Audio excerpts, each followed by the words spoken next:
Sarah and Tom Miller of Columbus, Ohio, spent a year saving for their dream kitchen, a space where they imagined family dinners, birthday celebrations, and quiet mornings with coffee. They pored over design magazines, compared countertop samples, and carefully budgeted every dollar, determined to make their vision a reality. But just as they were ready to begin, their contractor delivered shocking news. The price of cabinets had jumped 25% overnight, pushing their project far beyond what they could afford. The culprit? A new tariff on imported wood products, suddenly making materials much more expensive for American families like the Millers. Their excitement quickly turned to stress and disappointment, forcing them to put their plans on hold and reconsider what they could actually afford. Across America, families and small businesses are feeling the sting of tariffs in ways that go far beyond the headlines. For many, it means making tough choices, postponing renovations, cutting back on spending, or even letting go of employees. Tariffs, taxes on imported goods, aren't just political talking points. They hit real people, right in their wallets, making everyday purchases more expensive and stretching budgets to the breaking point. For the Millers, it meant thousands more for a kitchen they might never finish. For others, it's the difference between keeping a business open or closing its doors for good. For small businesses, it's higher costs, slimmer margins, or lost customers who simply can't afford higher prices. The ripple effects are everywhere. A furniture store in North Carolina faces bankruptcy if tariffs double, threatening jobs and a family legacy built over decades. Meanwhile, a factory worker in Michigan worries about layoffs as material costs soar, knowing that a single policy change can put his livelihood at risk. Tariffs meant to protect one industry can unintentionally hurt many others, thanks to our interconnected supply chains that span the globe and touch nearly every product we buy. These aren't just numbers on a spreadsheet, they're stories of families, jobs, and entire communities at risk, each one facing uncertainty about the future. As the Supreme Court steps in, the debate over tariffs is no longer abstract. It's about who pays the price for a trade war, and how those decisions ripple through every corner of American life. The stakes are deeply personal, and the consequences are real, affecting not just numbers, but the hopes and dreams of millions. Next, let's look at how tariffs work, and why understanding them matters to all of us, no matter where we live or what we do. A tariff is a tax on imported goods. It's one of the oldest tools in the government's economic toolbox, and it's been shaping global trade for centuries. But while the concept sounds simple, the impact of tariffs can be surprisingly complex, affecting everything from the price of your morning coffee to the health of entire industries. For example, when a US company buys bicycles from China, the government charges a fee at the port, making those bikes more expensive for American buyers. This fee is meant to level the playing field, but it also means you might pay more at the store. Historically, tariffs were a major source of government revenue, especially before income taxes existed. They also serve to protect American industries from foreign competition, helping new businesses grow by making imported goods less attractive. The idea is simple: make imports pricier, so people buy American instead. This can boost local manufacturing and create jobs, at least in theory. Supporters say tariffs shield vital industries, like steel and technology, and help fight unfair trade practices from other countries. They argue that tariffs can be a powerful bargaining chip in international negotiations. But critics argue the real cost falls on American consumers, as businesses pass on higher prices.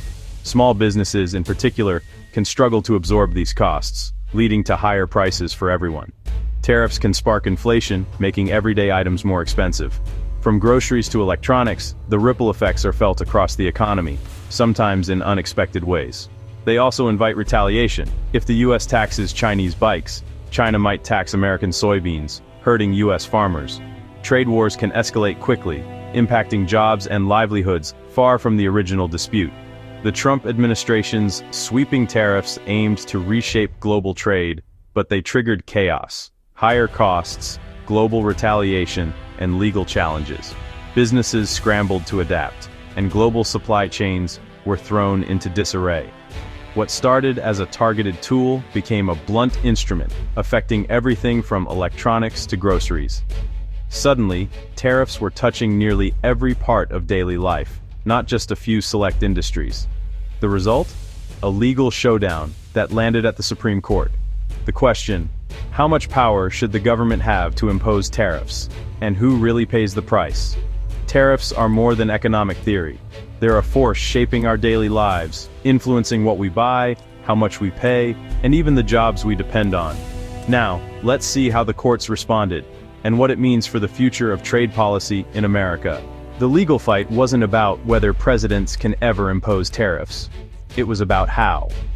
Businesses argued Trump's tariffs, based on the International Emergency Economic Powers Act, IEEPA, overstepped presidential authority. They claimed only Congress can levy taxes and that a trade deficit isn't a national emergency. The administration countered that IEEPA gave the president broad power to act in economic crises. The stage was set for a constitutional clash over who controls America's trade policy. The Supreme Court struck down the tariffs, ruling that IEEPA doesn't let presidents impose taxes. Only Congress can do that. The court said a trade deficit isn't a national emergency, and warned against unchecked executive power. The decision invalidated billions in tariffs and opened the door for businesses to seek refunds. It was a victory for importers, and a sharp reminder: major economic decisions require clear congressional approval. The ruling reasserted the balance of power between Congress, the president, and the courts. The administration didn't back down after the Supreme Court's rebuke. Instead, it pivoted to new legal tools, like Section 232 of the Trade Expansion Act, which lets the president impose tariffs for national security. Investigations into sectors like semiconductors and pharmaceuticals are already underway, signaling more tariffs ahead. Section 301 of the Trade Act is also in play, targeting countries accused of unfair practices. The message: if one legal path is blocked, find another. The administration is expanding tariffs to more products, determined to keep its protectionist agenda alive. The trade war is far from over. The Supreme Court's decision brings short-term relief. Tariffs are lifted, and prices on some goods may drop.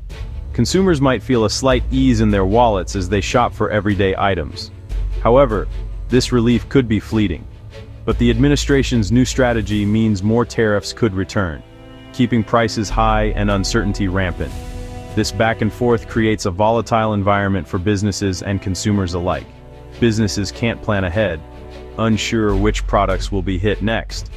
This unpredictability hampers long-term investments and strategic planning, making it difficult for companies to grow and innovate.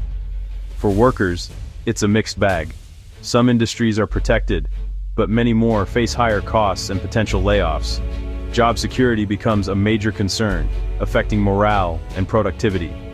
The constant back and forth stifles investment and job growth.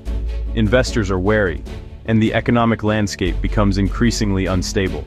Inflation remains a threat, as new tariffs and global retaliation push prices up. Consumers feel the pinch as the cost of living rises, impacting their daily lives. The Federal Reserve's job gets harder, with interest rates likely to stay high. This complicates efforts to manage economic growth and control inflation. The legal victory hasn't ended the trade war, it's just changed the battlefield. The ongoing legal and political battles continue to shape the economic landscape. The American economy is caught in the crossfire, with no clear end in sight. The uncertainty affects everyone, from large corporations to small businesses and individual consumers. The uncertainty is the new normal. As the situation evolves, Americans must adapt to a constantly shifting economic reality. The Supreme Court's decision sent ripples worldwide. U.S. allies like the EU, Canada, and Mexico saw it as a win for fair trade, at first. But the administration's vow to keep tariffs using new laws has frustrated foreign leaders. Retaliatory tariffs are back on the table, threatening American exporters. China, the main target, is watching and waiting, ready to use the U.S. legal turmoil as leverage. Countries with temporary exemptions now face renewed uncertainty. Global supply chains brace for more disruption. Investors are wary, and the risk of a new cycle of trade barriers is rising. The world is watching to see if the U.S. will de-escalate or double down. America's next move could reshape global trade for years. The stakes are higher than ever. The Supreme Court's decision hasn't ended the trade war. It's just shifted the fight. New lawsuits and legal battles are coming, as the administration tries fresh justifications for tariffs. For consumers, any price relief may be short-lived as new tariffs loom. Businesses and workers face ongoing uncertainty, making it hard to plan or invest. Internationally, the risk of retaliation and weakened global institutions grows. The future of U.S. trade policy may be decided not in courtrooms, but at the ballot box. For now, the only certainty is more uncertainty. The story of tariffs, and their human cost, is far from over.